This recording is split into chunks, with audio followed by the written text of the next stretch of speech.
this is Editing KJ with a quick note that this episode was recorded before the WGA strike and the SAG-AFTRA strikes were resolved, and in some cases possibly before the strikes began. We're super happy to be back, so please enjoy this episode.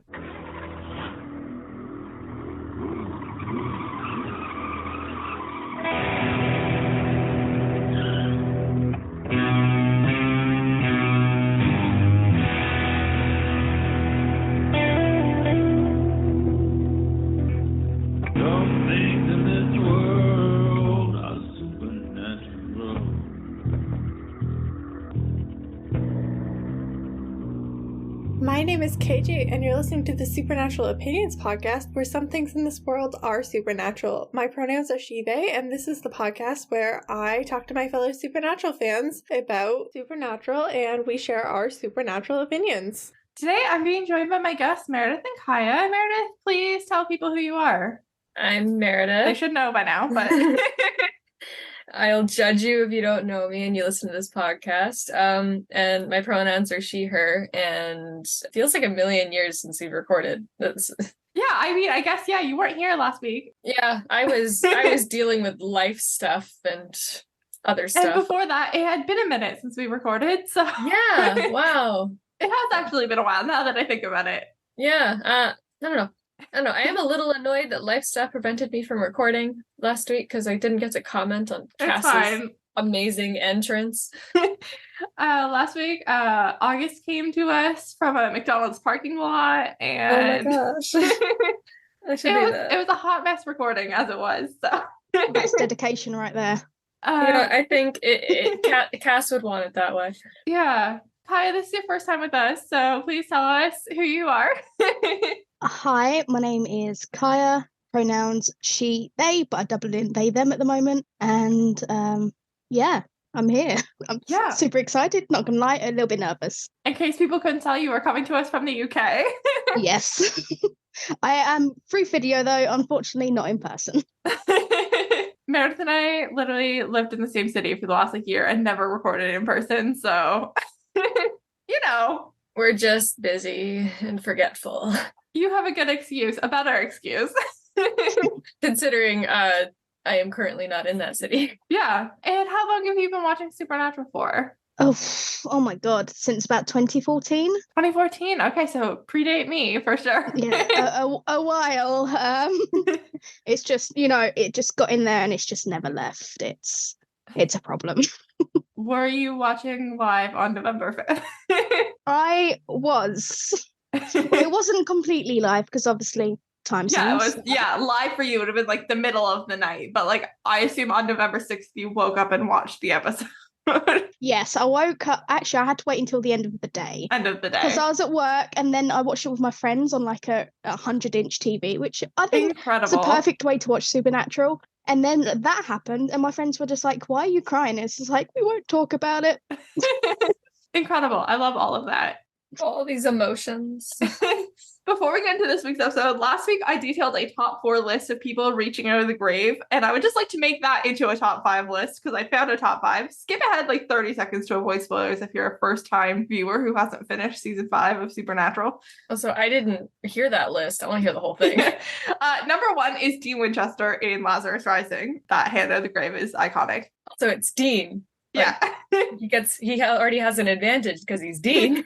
Number 2 is Buffy Summers in Buffy the Vampire Slayer, The Bargaining Part 2. 3, who was left off the list last week, Adam Milligan in Supernatural in Point of No Return. It's very Adam-like to have been forgotten like that, but boy, oh boy, did I feel that when I realized. Number 4, then Alison DeLandris in Pretty Little Liars, Now You See Me, Now You Don't. And number 5, Temperance Brennan in Bones, Aliens in a Spaceship. I forgot about that. I went on a hunt last week when I was doing my notes. It was a good time. I would like to add, I think there was a scene in The Mummy where Imhotep reached out of the sand. Oh, The Mummy. Yeah, that's gotta be... That might dethrone Temperance Brennan off the list, not gonna lie. Yeah, that one has inhuman screaming added to it too. So I think it... Yeah. Sorry, Bones, but you're off the list. No. I think this should be a running list that we update as needed. This week, we're recapping season 4, episode 2, Are You There, God? It's Me, Dean Winchester, which originally aired on September 25th, 2008. And that title is a reference to the 1970 Judy Blume novel, Are You There, God? It's Me, Margaret, a book about an 11-year-old named Margaret Simon who's searching for a religious identity during a move to a new city and while she's going through puberty. Weirdly enough, last night I saw my grandma, and one of the theaters in our city was showing this movie this week, and she had just gone to see it. This movie came out ages ago. I feel like I saw that title somewhere really recently. Maybe, I don't know, maybe another theater was playing it. The movie came out... Oh, I guess there's a 2023 movie? Maybe this movie came back out. Maybe I'm wrong, but this movie wasn't previously out. Maybe they made another one. It appears that they've made another one. Oh, gosh. Where Margaret's mother is played by Rachel McAdams. All right. Okay, maybe there's a new Are You There, God? It's Me, Margaret movie out at the moment. Maybe that's why I saw it. Maybe the theater here was maybe playing it's actually everywhere. Omnipresent, just like God. Anyway, well timed, I guess, for us. Incredible. Back to my notes. This week's episode will contain spoilers for this episode, may reference previous episodes, but will not contain spoilers for later episodes of Supernatural. And now that I've done my little update of the list, I'm going to stick to that. This week's episode was written by Sarah Gamble and Lou Bolo and directed by Phil Segrisha. While Eric likes to write the first and last episodes of the season, I think it's not news to anyone that Sarah Gamble is next in line for the throne. And as such, we last saw an episode from her for the second last episode of last season. And now we're on the second episode of this season. She's back. Just like a little Sarah-Eric sandwich. Sarek. Her last episode was obviously 3:15, Time Is on My Side. Sarah co-wrote this episode with Lou Bolo, who's a name we haven't talked much about yet on the show, but not actually because he hasn't been around. Lou Bolo unfortunately passed away in July of 2022. This is one of 2 episodes he's written. He's actually stunt coordinator on Supernatural from 2005 until 2017. Wow, that's a while. Yeah, 263 of Supernatural's 227 episodes. His first episode as stunt coordinator was episode 2. And his last one was the season 12 finale. So, like, pretty much the entire show, except for, like, a few things at each end. Yeah. He also played himself in season 6's French Mistake. Not a lot of people played themselves. Lou did. And the premiere of The Winchesters was dedicated to him when it aired in October of 2022, shortly after his passing. Some of the other projects he's worked on for stunts include Dark Angel, The Lone Gunman, The Twilight Zone, Scary Movie 3, the Will Smith movie I, Robot, the 2004 Catwoman movie, Final Destination 3, and The Tooth Fairy, among many others. Oh, so quite a range there. You say The Lone Gunman? Yeah. Oh, it's like an X-Files spinoff. And this episode was directed by Phil Segrisha, who was last year for Ghost Facers, but he and Sarah Gamble actually were a team one episode before that for season 3, episode 12, Juice and Mellow. So, yeah, lots of experience heads at the table this week. Episode rating. Meredith, would you like to start with the episode rating? Do you have any memory of this episode? Hold up. You can continue while I visit IMDb. I have a memory of the episode. It's not very thorough. Yeah, I just want to figure out how you feel about it. Yeah. Oh, wait. This episode. Okay, never mind. I'll give it a 6. 6 out of 10? Yeah. Kaya, how would you like to rate this episode? Well, so my original rating was out of 5, but I'm going to change it to out of 10 just to fit the theme. And you said we can rate it out of anything, so I'm going to rate it about a 6 out of 10 traumatized deans. Excellent. 10 traumatized deans is too many, so 6 does feel like a good amount. And a partridge in a pear tree. I gave this episode a 5 out of 10. The 5 is because the sheer volume of important shit that happens in this episode. Like, everything that does happen in this episode is fucking important. I don't think you can skip this episode. The -5 out of... There's that, and the extra point is probably just for Cass. Valid. Himself. Just Cass being so done at the end. I did not give a Cass bonus point. The -5 is because I don't find it a very enjoyable watch, and I disagree with every single choice of our witnesses. I don't think any of these people should be here. There were better choices. I think that there was literally so many better choices. I don't think it makes sense for any of these people to be here, and that's annoying. There were people on this show who had a right to be mad at the Winchesters, but these people, none of these people. Also, I find the Shining twins incredibly annoying. Shut up. Go home. Total death count this week. We saw 2 deaths, but our on-screen total to 270. The on and off-screen total for this episode was 22, making that total now 1,904 plus. What? I completely forgot what could have killed 22 people.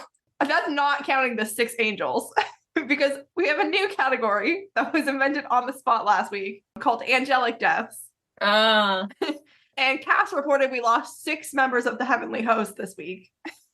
That's unfortunate. Wow. I'm just shocked at that fast amount of deaths. Like, yeah, Cass came in with a real death report in the last minute of this episode.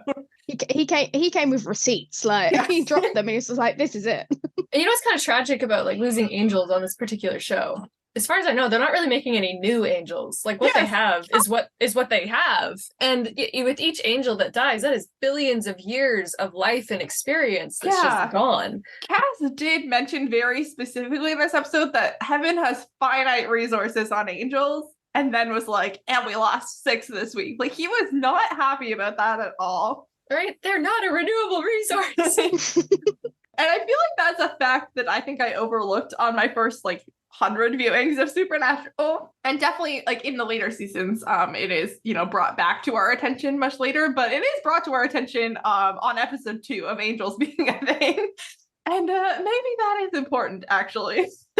yeah I know we don't always get along with angels on this show, but it is very tragic when one of them dies, because that is just so much that's going with them. It does seem a little unfair that any human can just become a demon. Demons are a very creatable thing, and then angels are out here just not being replenished.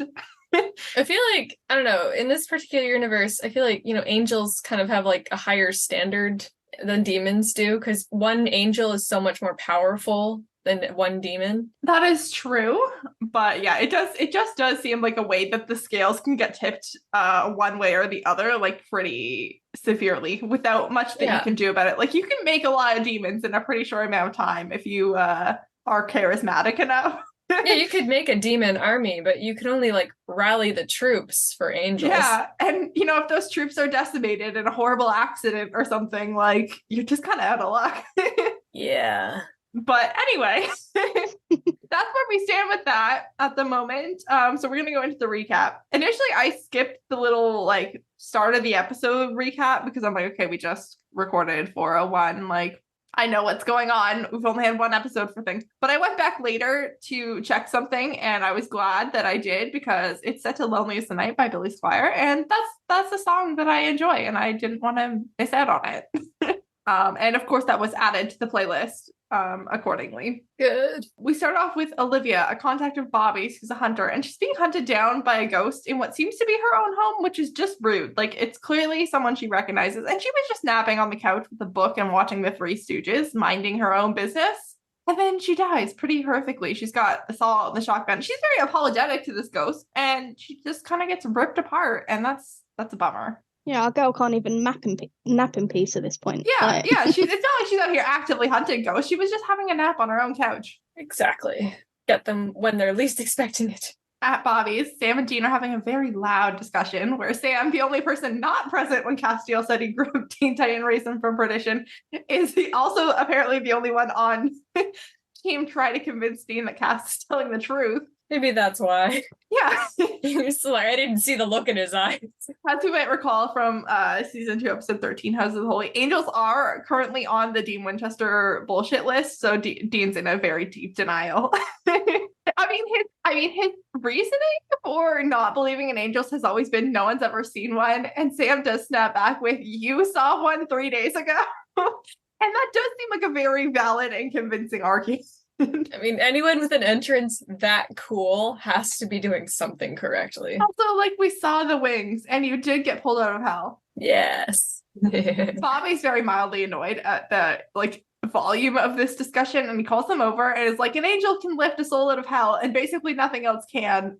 And poor Sam is just so thrilled that it's not fucking demons. Like, he's like, I don't care what the angels' deal is. They aren't demons, and that's good enough for me. And you know what? Considering how the last 2 seasons have gone, valid.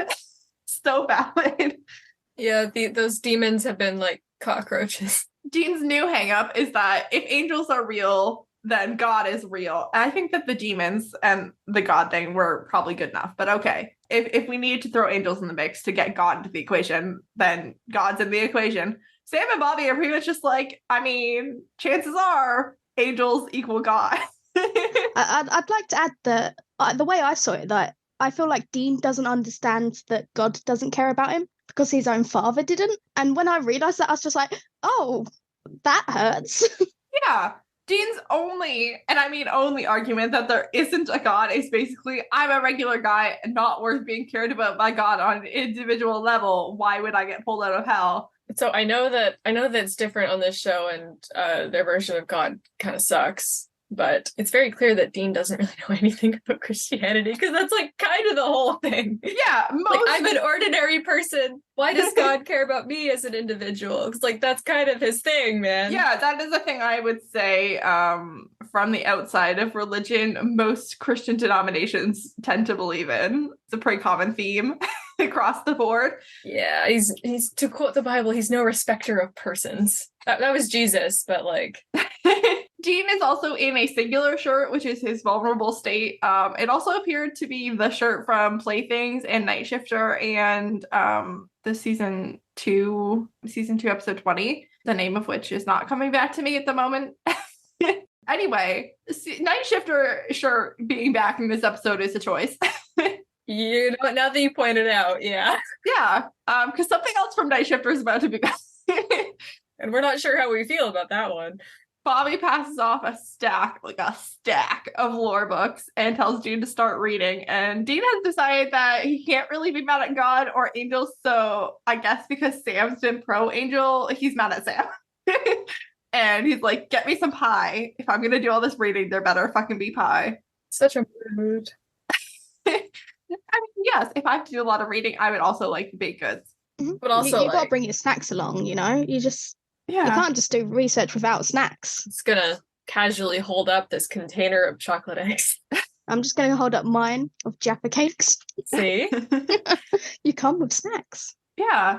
Sam drives a lot in this episode. And you know, I have a whole thing about Sam only drives when he's in control of his destiny. But like, Sam doesn't do a lot in this episode, not gonna lie. I don't know what the deal is, but Sam drives, but he drives at some very particular moments and doesn't drive at some other moments. Sam goes off to do that supply run, and Ruby is waiting for him, and she's heard the whole angel pulled Dean out of hell story, and she's like, I'm here to say goodbye. I'm not getting smoked today. Not today. She's never met an angel. She doesn't want to meet an angel. She's very scared. And Sam's like, I'm not scared, but it seems like maybe he should be scared. And also he is definitely not, if he's not scared himself, he's rattled by how scared she is.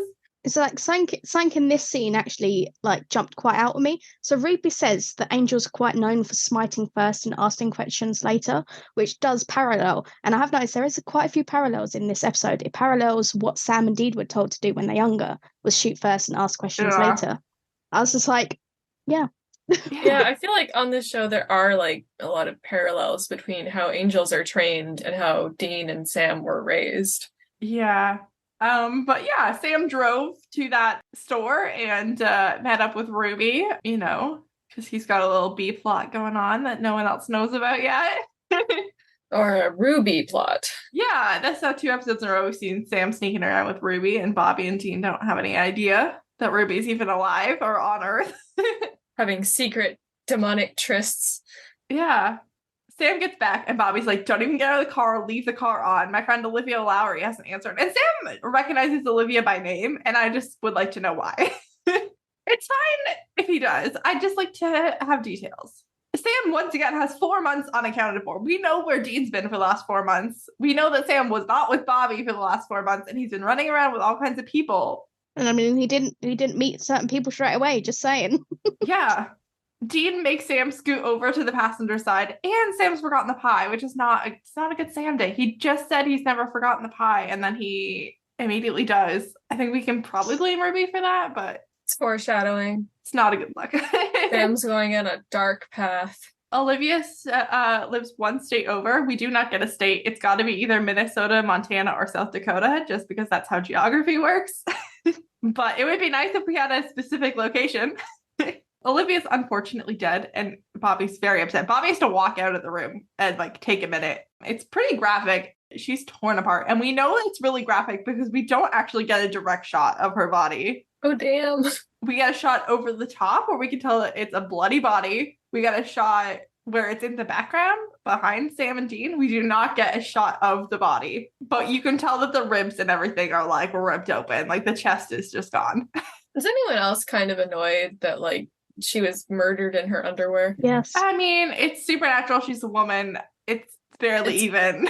Common, but still annoying. I do respect her for reading a book and napping on the couch in her underwear. Like that's there we go. Being comfy in your own home, and I am so here for that. It is. But there's a difference when you're a character being comfy in your home on camera. Yeah. Also, it didn't look like the most comfy underwear in the world. Like some friend of Bobby's named Jed is also dead and torn apart, and we do get a close up of his body, and it's pretty bad. I'm sorry, off topic, but I just think it's really hilarious that we have a Jed on this show. I mean, we had a Jed briefly. We need more Jeds. It's just that kind of name that hunters need to have. Carl Bates and R.C. Adams are also friends of Bobby and also dead. So everyone agrees to meet back up at Bobby's for safety. Sam's driving again, which is very abnormal that Sam would be driving again, but he is. On any other episode, they'd be like, I think Bobby is killing people. Not even a thought in this episode, and that just seems like an oversight. I mean, I guess they've been with Bobby for the last 3 days, so... Yeah, if they didn't know him, they'd be like, all this guy's friends are dropping like flies.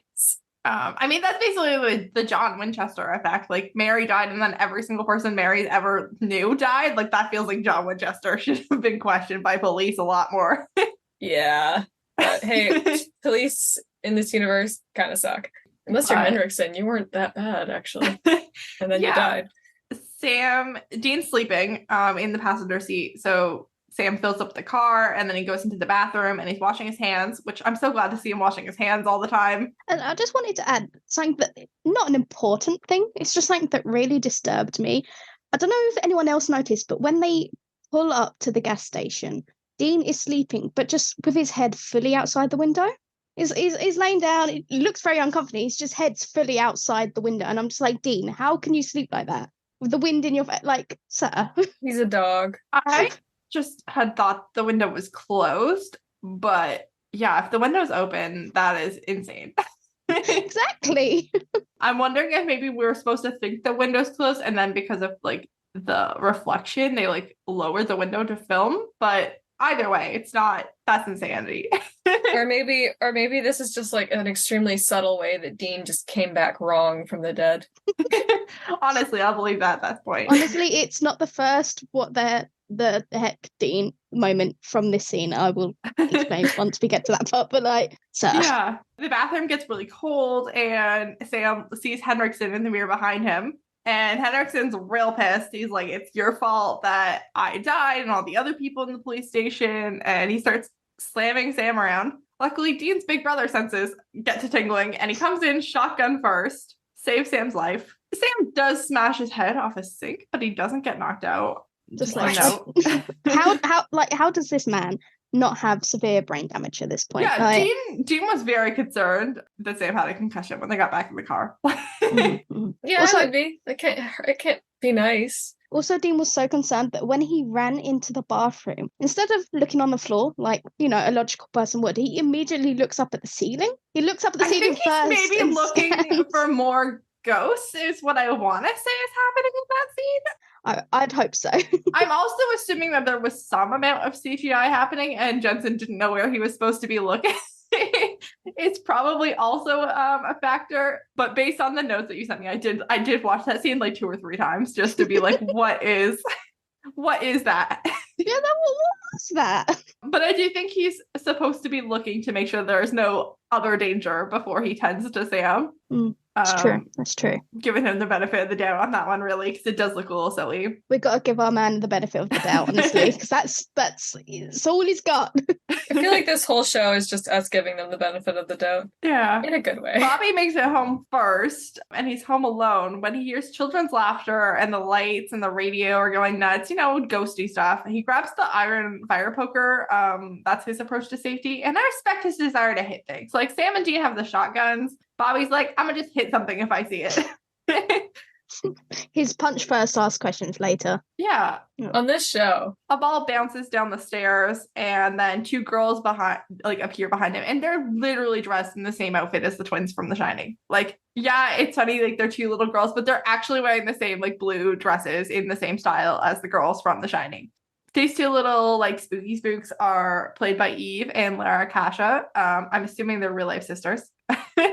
If I ever have twins, I am never going to dress them in the same outfits. I mean, not that outfit.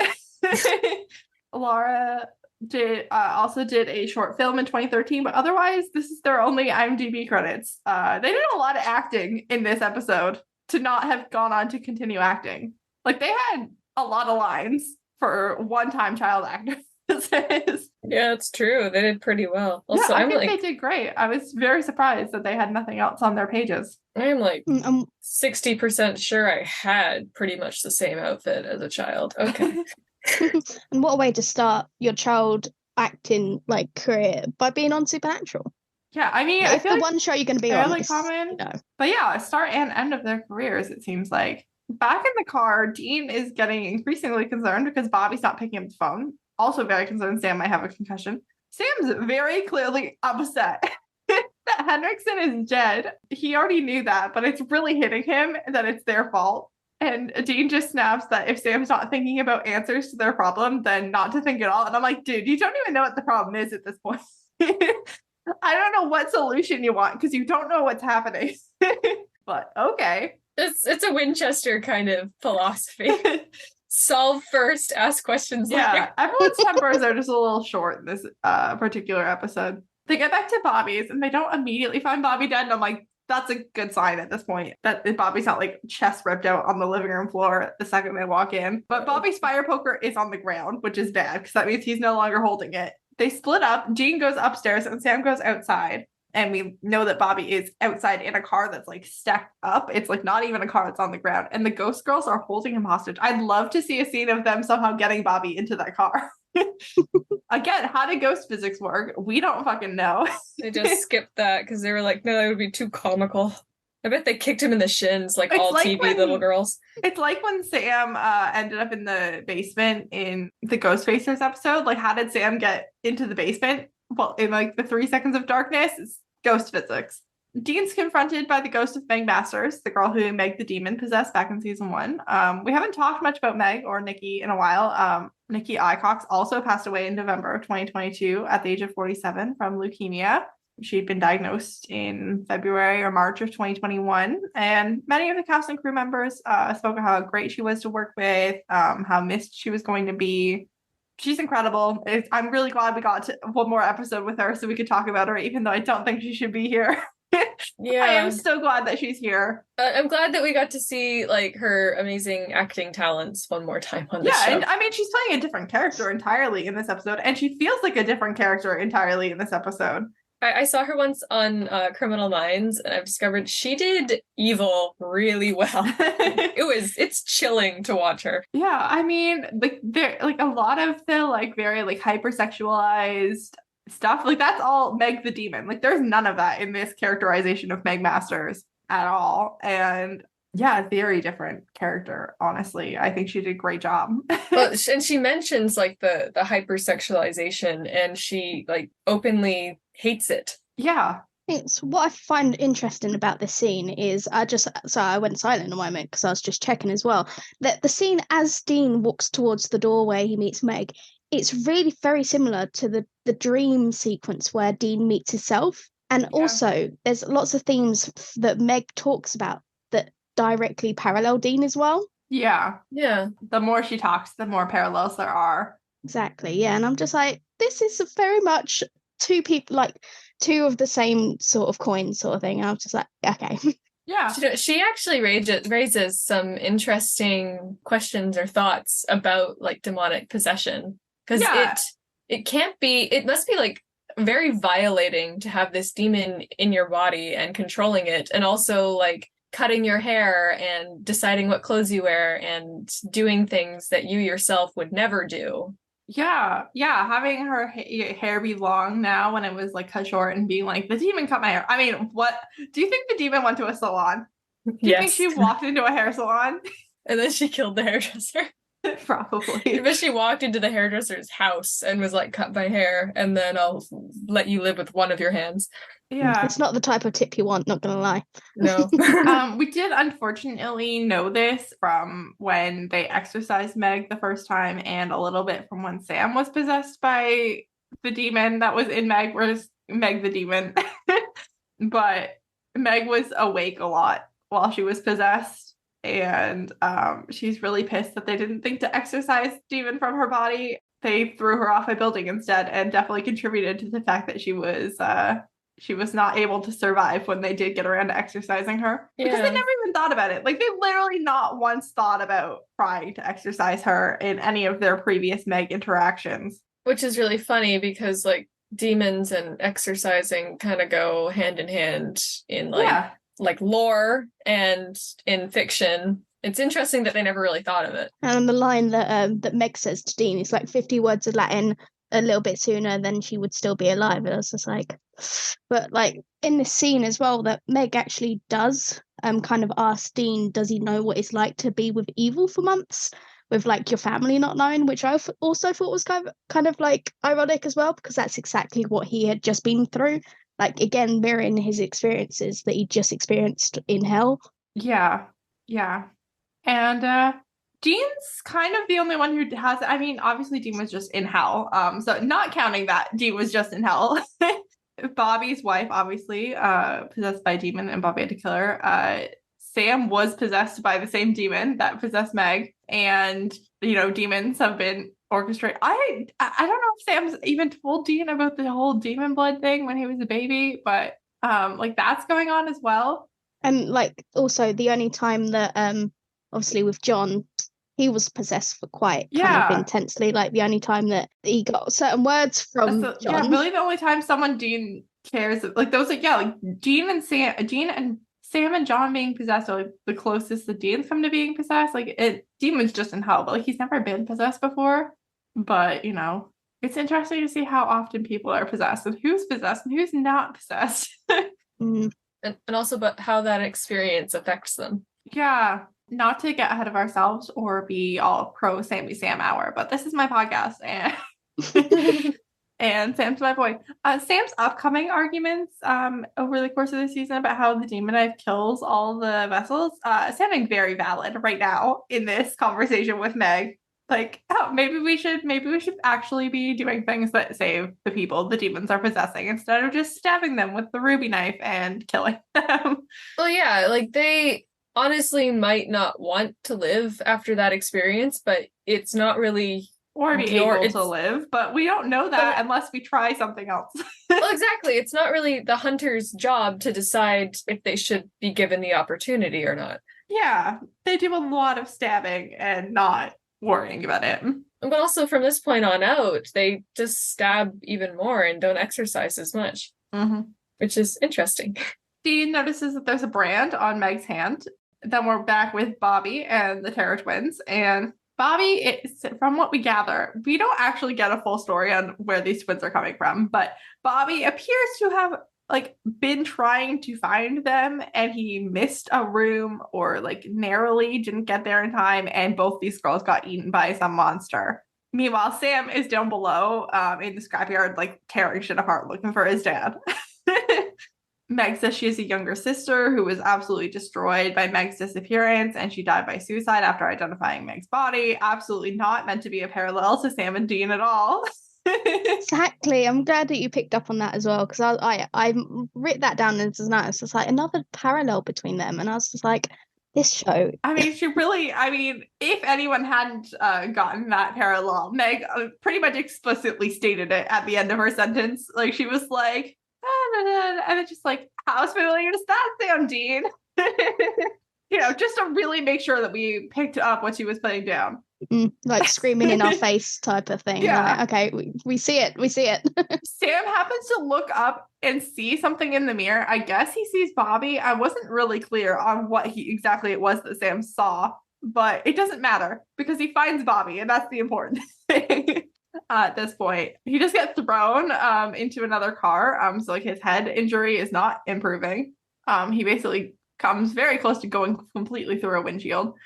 Dean escapes Meg, and Sam says he saw the same mark on Henricksen, which he totally failed to mention before now, that there was a mark. I feel like that was important information, Sam Winchester. In his defense, he is probably concussed. I mean, probably concussed, but, he does do this on a regular basis. Details are important. Yeah, just like get over the concussion. You're used to it, man. Maybe he has ADHD and he just, everything is stream of consciousness. Also, Dean's like, did Meg have a tattoo? And Sam is able to answer with like a fair amount of certainty that she didn't. And I'm like, y'all didn't look at her for more than 3 seconds. And no, she did. Tattoo was not on your brain. Yeah, she did straddle Sam that one time. He probably had a chance to take in a lot of details. But like when they exercised her and she gave them John's location, they were not looking at any part of her body that wasn't actively bleeding.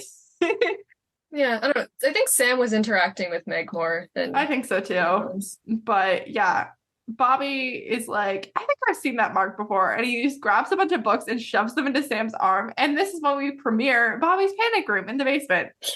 It's our first time seeing it, and it's glorious. This is also maybe the only time that the doors open or close from the inside. Bobby closes it from the inside, and I'm pretty sure it doesn't do that again.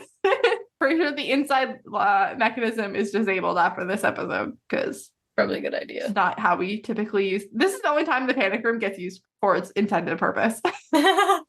Maybe after this he was just like, okay, I'm the only one who's allowed to know how to open it. I'm gonna change the mechanism just in case I get thrown in here. You know what? Valid, honestly. The room is made of pure iron and then coated in salt. Far be it from me to question Bobby Singer, but salt speeds up the corrosion process, especially since at least the vent appears to be open to the outside. It's I'm guessing special salt. Rain can at least get in the top, which means rain can probably touch the top and the sides. I just feel like this is rusting much more quickly than it needs to. Magic salt. But, it's Bobby. What do I know? It'll have special rust that will only strengthen it. 100%, because that's how salt works. Definitely. That's what rust does to metal. Haven't you heard? Sam and Dean are both very impressed with the panic room. Like, they both smile, which they don't have a chance to do much in this episode. So it was nice to see how appreciative they were and how much they love Bobby and love how Bobby's mind works.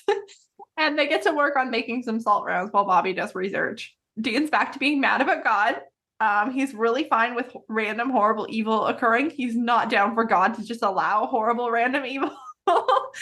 That's where he draws the line of okayness. And a lot of people are like that, Dean. A lot of people have that issue. I feel like that's a very valid complaint about the whole system.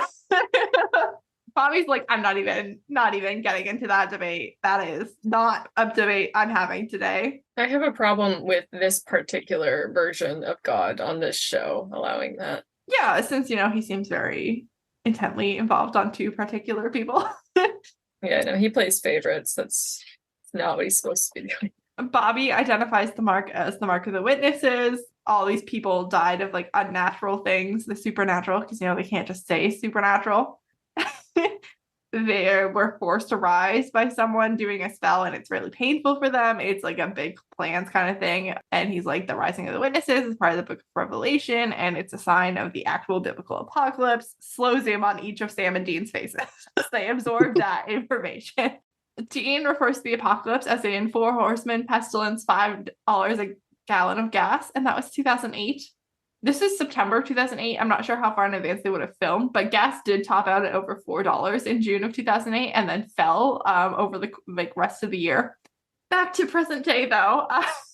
Add this to the list of things Supernatural accidentally predicted. I don't know about the Four Horsemen bit, but, we just did live through a global pandemic, and gas did, in fact, top out at $5 a gallon in June of 2022. U.S. gas prices were more than $5 a gallon. So, things are fine. Just the room's on fire, but we are A-okay. Dean's gut reaction is to take a road trip and start crossing shit off the bucket list. And that's possible. I think Dean and I, as much as Dean is much more of a fighter in general, I do think Dean and I have the same kind of attitude about the apocalypse a lot of the time, which is like, if living gets to be too difficult in the end times, maybe it's not for us. That's relatable.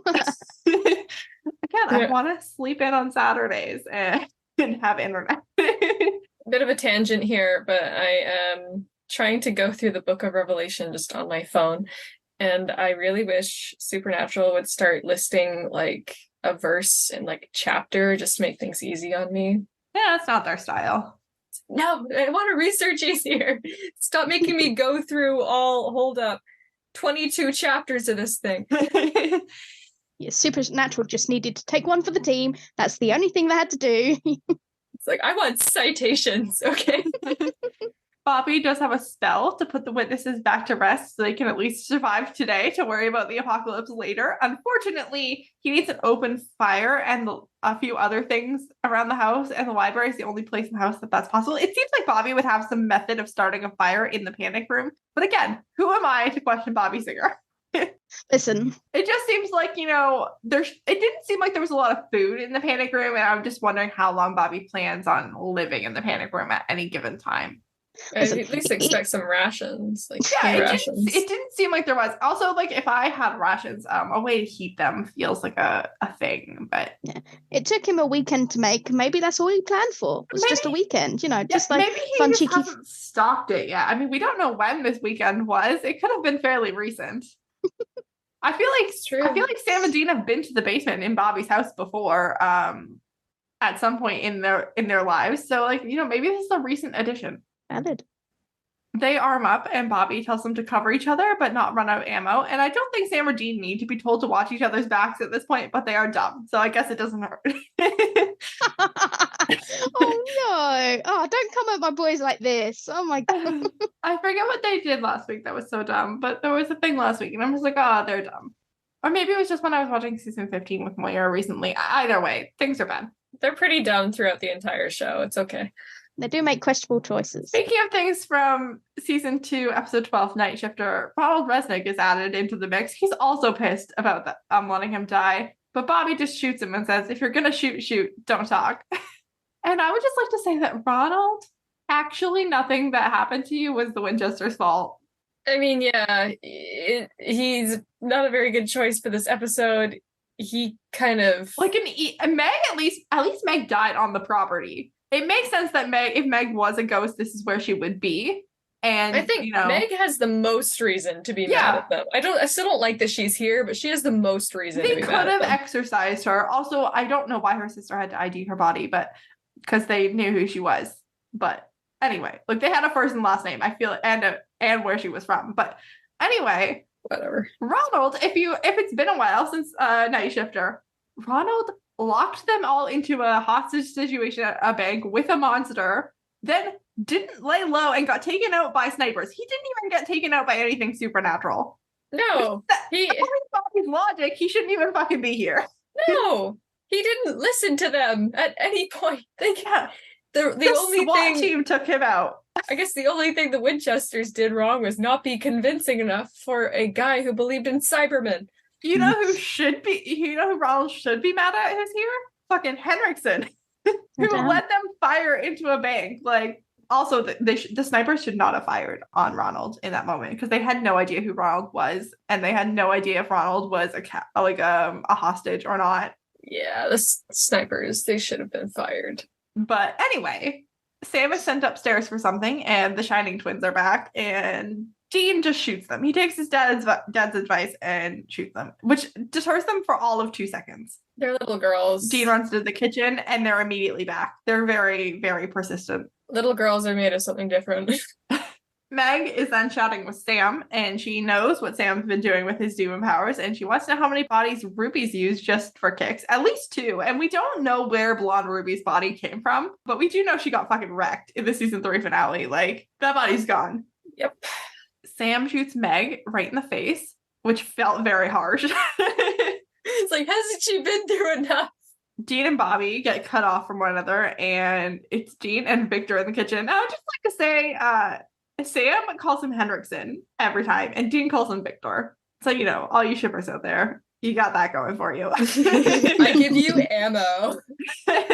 And Dean jumps right into acknowledging his fault for his death. And Victor's like, yeah, it wasn't just that we're dead. It was not an instant death and an explosion like we've been led to believe. Lilith tortured them all for over 45 minutes. Poor Nancy the virgin, who was willing to sacrifice herself to save them all, was flayed alive, and Henricksen was the last to die, so he had to watch everyone else die. Well, horrible. Nice. Like, absolutely horrible. It's unnecessary. Victor puts his hand inside Dean's chest, which is how all the other people ended up with their ribs blown open. But this time, Sam's the one who comes in shotgun first and saves him. Is it bad when you said put his hand inside Dean's chest? I was like, hey, more shipper ammo. That's not gonna lie, that's exactly where my mind went. You know what? I've seen this episode a good many times, despite it not being my favorite. And you know what I never really thought of? We don't usually see ghosts like stick their hands into people's bodies, but we did see that in the pilot with Constance Walsh. That was her go-to move, actually, and like she exploded people, and that kind of feels very similar to what's happening to people here. She exploded people and seduced them. So, Victor. Step up your game, mate. You could be doing other stuff here, Victor. Use your ghost power. Bobby's working on the spell. All the windows fly open, scattering the salt lines, the books, kind of everything's everywhere. Sam and Dean are firing shots from all sides. They're blowing through ammo like crazy, and Dean runs out. And Sam is about to get taken out by the Shining Twins and Meg. Like, Meg shoves a desk into Sam, so he's like pinned against the wall, and then the Shining Twins are coming over that desk. We wouldn't be in this mess if we just had those salt hula hoops.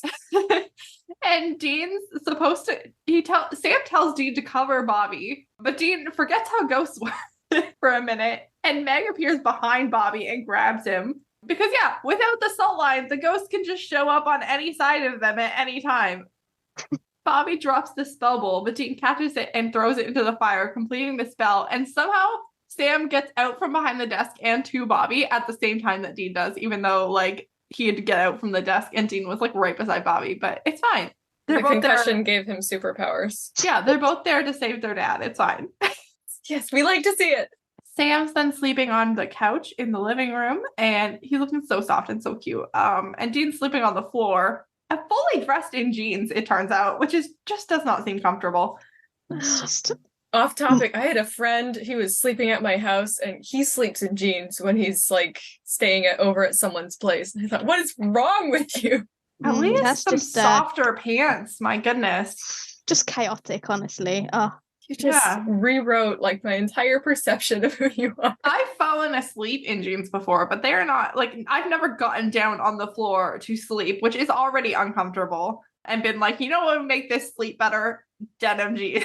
I can't even wear jeans without feeling uncomfortable all day. I don't like them. If they're like they're just so constrictive, and then he's just there laying in them, and you're just like, sir, come on. Like you can't wear them in cold weather. You can't wear them in hot weather. They're only good for like working. Sam's on the couch with a blanket, and he's got like a single t-shirt on. Like he just seems so soft and comfy, and Dean's just not. But Dean wakes up and Cass is in Bobby's kitchen, which is I don't know, like the weirdest place for Cass to show up. Like the second time we ever meet Cass, like it's just like the most mundane place in the house. The thing is, it wasn't even just like that Cass called to him. He just appeared, and then like a moment Dean, like, later, woke Dean up. just like senses him. Oh It's yeah. like, yeah, sir, that's your boyfriend is coming to see you. Speaking of shipper ammo, he sensed Victor and saw the competition. It's like, damn, I need to show what I can We do. find out that Cass has in fact been monitoring the situation. Cass congratulates Dean on their work with the witnesses and says that Dean's preconceived idea of angels is all wrong, and Dean calls them dicks, and Cass suggests that Dean should read the Bible. Angels are warriors, and I'm not here to perch on your shoulder. I have my own shit going on, thank you. And Dean wants to know where the fuck God is, and when Cass thinks God might do something about something down here, and Cass confirms that the apocalypse is starting, and Dean might not want to know about that, but he needs to know. There are 66 seals, and Lilith's trying to break them. 20 other hunters are dead. This seal was broken by Lilith raising these witnesses. And the seals act as locks on a door. And if they're all broken, Lucifer is free to walk the earth. And that's why the angels are here. And that's why they brought Dean back from the dead. Good times. Nothing concerning there. This is when Cass says that the angels' numbers are not unlimited, and 6 of his brothers have died this week, and there's a bigger picture, and Dean should show Cass some respect lest he be thrown back into hell, which is such an empty threat, but... The way he says it, though, it just gives me chills. It's just like, I pulled you out of hell, I can throw you back in, and it's how close he gets to Dean. It's just like, threatening. I'm just like, sir? No personal space. Oh, especially because at this point, Cass wasn't supposed to be like the long running character he is, so like, but this version of Cass might have done it. Exactly. Dean wakes up again. It's morning. Sam's up. Sam confirms that he does believe in angels, and Dean's gonna fill him in on the whole Lucifer apocalypse thing. We really hope. That's where the episode ends. MVP of the week. Kai, who would you like to nominate as this week's most valuable person? Honestly, Bobby. I feel like any episode is Bobby. Meredith, most valuable person? I'm also gonna go with Bobby. He's got all the books, you know, he's keeping them on task. He's got his panic room. He's got Full the panic room. For Bobby. He's got his shit together. It's his house, that's his castle, it's Bobby. Full house for Bobby this week. I completely agree. Yeah. I'm really glad that Sam saved him. Good for you, Sam. But yeah, we would not have dealt with the problem at large without Bobby, and also his panic room. We would be dead without that. So, Bobby. Absolutely. Bechdel test. Did we have 2 named women in this episode? We actually had 3 named women in this episode. We had Meg Masters, and we had Ruby, and we had Olivia Lowry, who is a very rare character who gets a first and last name. Did they talk to one another? They did not. So this episode does not pass the Bechdel test. Also, though, like, this might be a fan fiction I would actually read, but I want to see Ruby and Meg interact, like, a lot. I have thoughts about that I'm not going to say at the moment. I want to see what kind of chaos they would create together. But yeah, we can talk about that later in the season. This week's case was the rising of the witnesses, who I hope come from the Book of Revelation, as Bobby said that they did. But who knows, Meredith? Do we know that? It sounds like something that would be in the Book of Revelation, but I've just been like skimming the chapters and looking at the headings, and there's references to seals, and I am not an expert on this book. Yeah, I know every denomination is different, and yours is not representative of all religions. But like, how important of a book is Revelation? Revelation is, I think it was like revelation of the second coming given to John, I want to say. So it is about like... Yeah, it is like the apocalypse and like Jesus coming back. And but also I think I heard somewhere in one of my university classes that we get the word apocalypse from this, because apocalypse used to mean like revelation, like information given. Oh, but that's interesting. It's from this particular book that it's now come to mean the end of the world, because here the apocalypse was about the end of the world. And just a note, I feel like we've said this already, but in case we didn't say it explicitly, Bobby says Revelations. It is the Book of Revelation, singular. Yep. That was on all of the like IMDb goofs, and it was noted throughout everything I read about this episode. Yeah, it's just one ginormous 22 chapter revelation. But yeah, there's a lot of stuff in there, and because it is a vision given in many different metaphors and symbols, there's a lot of debate about what it actually means. I mentioned this before we recorded, but my church actually has 4 books of scripture, and one of those is Doctrine and Covenants, which is more modern revelation given like the 1800s. And one of the chapters of that actually deals with several different interpretations of the Book of Revelation. So like my church has like its own theories, and then like other churches have their own theories, and we all know that a lot of them have to do in some way with the modern day. As we go into this season where the apocalypse is looming over us, I assume we're going to talk more about the Book of Revelation, because I assume that there'll be more stuff from that book that happens. Means I gotta read it. So I feel like, we'll be more familiar as we go through the season. Yeah. Highlight and low light. Meredith, what was your highlight for the episode? Bobby's panic room. Incredible. And what was your low light for the episode? Just the choices they made in who to raise from the dead. Valid. Yeah. Kaya, what was your highlight from the episode? Well, do you want a scene or a specific moment? Either one. I like the panic room, but like the way Dean says "not dicks" to Cass, just like the way he says it, I just really liked it for some reason. But I'd have to say the panic room, because the way Dean says to Bobby, like, "you're awesome" and all that sort of stuff, it's like, yes, he's getting the recognition he deserves. It's such a textbook Bobby thing. And do you have a low light as well? Something you didn't really love? Oh, interesting. Come back to me. Okay, my low light is also the witnesses. I forget when, but I know on a previous episode we talked about who would be better witnesses. I don't remember why. I don't remember if it even made it into the episode. It might be living in the outtakes that, get released from time to time. But I do remember us having a conversation about that at one point. I also remember that conversation, and throughout this entire recording, I've been trying to remember who we suggested. I can't remember either, but I know that there were some better choices. I feel like it was when whoever we suggested died. We were like, this person is someone we would have liked to have seen back. Yeah. But yeah, none of these people made sense, and I don't like that. My highlight is also Bobby's panic room and Sam and Dean's reactions to it. I like that they appreciate Bobby so much. You'd better. And they're delightful. Kaya, did you think of a low light? Yes, I'm probably going to have to go back to what we kind of mentioned at the start, how Olivia, that's just in, like, not even comfortable pajama wear either. It's just like... So, like, straight up in, like, underwear and a tank top. Exactly. Like, was it necessary? No, but No. We digress. You know, it's so valid. Call CPS. Times an adult should be calling CPS. I think we're safe. The only kids in this episode were the girls that Bobby failed to save by monsters, and there's not a lot CPS can do about that, unfortunately. We don't know what put them in that situation, so we can't really talk to... I'm not going to blame their poor parents for not getting them out of harm's way of monsters when they don't probably know that monsters exist. For all we know, their parents could have already been dead. Yeah, they probably also got eaten by that monster. Probably. Firing squad. I don't think anybody needs to be fired in this episode. We kind of stayed with the boys for the most part. Sam, maybe from supply duty for not remembering pie, but that's about it. We'll give him another chance. Yeah, he has a couple of more chances, and then straight to the squad.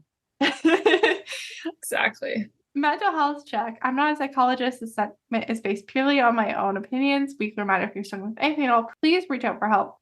This week was, I don't know what to call this week regarding mental health. I feel like this week deals a lot with their failures, and none of them were actually their fault. Like, I feel like it's a big guilt trip for stuff that isn't their fault at all. Yeah, but I don't know, with the people that have personalities like the Winchesters, they don't always see that this wasn't my fault. I couldn't have changed the outcome. They might have been like, but I should have been able to change the outcome. And I don't know. I feel like they didn't need a raising of the witnesses. It seems like they already felt plenty guilty about literally all of these deaths. Like, they were already fully aware that all these people had died, and they had felt bad about literally all of them already. It just, I don't know. Obviously, Dean's having self-worth issues post-resurrection from hell. He's very much feeling like he did not deserve that. He had made his bed and he was going to lie in it. I'm sure he's glad to be out of hell, but doesn't make him feel any better about why he gets a break and no one else does. Moving on then. Soul transactions, nothing technically, but this whole raising of the witnesses feels like thin ice. Not gonna lie. Sam's traumatic brain injury. I'm very tempted to do a 0.5 for the first time in podcast history. I mean, solely because Dean seems so concerned that Sam should have a concussion, even though he didn't get fully knocked out. He was slammed headfirst into a sink, and Dean's worried made me worried. Didn't he also get thrown through a windshield? Yeah. Yeah. And thrown around a bunch by that man's brain is just rattling around, Yeah. It's bouncing each way. He should get a 0.5 for this. Yeah, we've historically judged based off of whether or not he got fully knocked out more than if he got just hit in the head and didn't get knocked out. But maybe it's time that we start counting these little knocks. I mean, that post-concussion syndrome is looming. I'm gonna give him 0.5. Now I believe we are on to our new segment of the season. We have Eyes Off the Hostages. I don't think anybody was in a real hostage situation this week. Except Bobby. So I think we're fine. Yeah, I was going to say, Bobby was kind of trapped in a car that we don't know how he got there. Bobby was a hostage, but they did keep their eyes on Bobby the entire time that they had him hostage. So I think we're okay. All right. Well, I don't think we need to be mad about that. Yeah, those little girls, they were good hostage takers, I guess. Good for them. Good for them. They learned from the best. One-on-one time with Cass. Dean had a singular scene with Cass, and Sam was asleep. So that's 1 for Dean and none for Sam. Cass's powers. What could Cass do this week? Teleportation. We've actually never seen Cass fly/teleport before. It was actually our first time. Our only real previous interaction with Cass was the barn scene where he appeared outside. And we are so glad he did, because that entrance was so cool. Yeah. Like, he could have just landed straight in there, but if I landed outside, I can make the cool entrance. I can make, like, the barn things go, lightning go. Like, he planned ahead. Just saying. Yeah. You sure did. Best scenes in this entire 15-season show, and that's really saying something. Yeah. Just peacocking for his Dean. Yep. Flight/teleportation is on the list. That brings us to naming the episode. Anybody have any name suggestions for this episode? The one with the panic room? That is very similar to my option, the one where we meet the panic room. There we go. The one with the poor choice of witnesses. I don't hate that. Kaya, any name suggestions? Nothing that springs to mind, honestly. I have 2 other ones. In addition to the one we meet the panic room, I also have the one that kicked off the apocalypse and the one with the deadly guilt trip. Yeah, fair enough. So yeah, those are all in contention for episode title. And our final segment of the week is Line of the Week. Do you have a line of the week? Oh, immediately, the first thing that came to mind was, I drag you out of hell, I could put you back in, from Cass to Dean. That's honestly a pretty good one. Chills. Yeah, pretty solid. Really, Cass used to be so it made me question things about myself, just saying. Cass used to be like so definitely not a baby in a trench coat. No, it used to be very, very strict. Damn, Cass. Commanding is the word I'm looking for. I'll watch it. I like Bobby saying he built a panic room because he had a weekend off. It's just so Bobby. Mine is a 2-part line of the week because it is 2 people talking and they're both excellent. Dean, I don't even like getting singled out at birthday parties, much less by God. Sam, okay, well, too bad, Dean, because I think he wants you to strap on your party hat. Also, I don't even... How many birthday parties has Dean even been to? Ben's. All right. And you know what? Dean was pretty much in the hot seat through that whole party, so... Yes, as the former fling / prospective baby daddy. But yeah, that is it for this week. Meredith, where can people find you? Perdition and Instagram, Tumblr, and sometimes TikTok as Shades of Deianira. And if you go there, you'll see lots of really cool drawings for the fantasy novel I'm writing. And Kaya, where can people find you? Oh, TikTok, Instagram. I believe I'm on Twitter, and also AO3 as Wolfie Winchester. So incredible. Next week, we're going to be talking about season 4, episode 3, In the Beginning, with our guest Nick, and that'll be fun. Well, time travel nonsense. and Mitch Pileggi. Yes, like him. Our first real time with Mitch Pileggi. Yes. I've been KJ, and this has been Supernatural Opinions. If you enjoyed our show, the best thing you can do is subscribe on your podcast app of choice and tell a friend. Check out our link tree in the episode description for all of our social media and any other Supernatural-related projects we might be working on. Send us an email. Our address is supernaturalopinionspodcast@gmail.com, or reach out directly to KJ at @KJ on all platforms. Thank you to Joe Veretta for our theme song, and our logo was created by Faith Ebert of faithanddesigns.ca. The episode was recorded, edited, and produced by me, Ed and KJ. If you want to hear more from me, you can check out my other podcast, Series of Opinions. And last but not least, a huge thank you to all of our guests.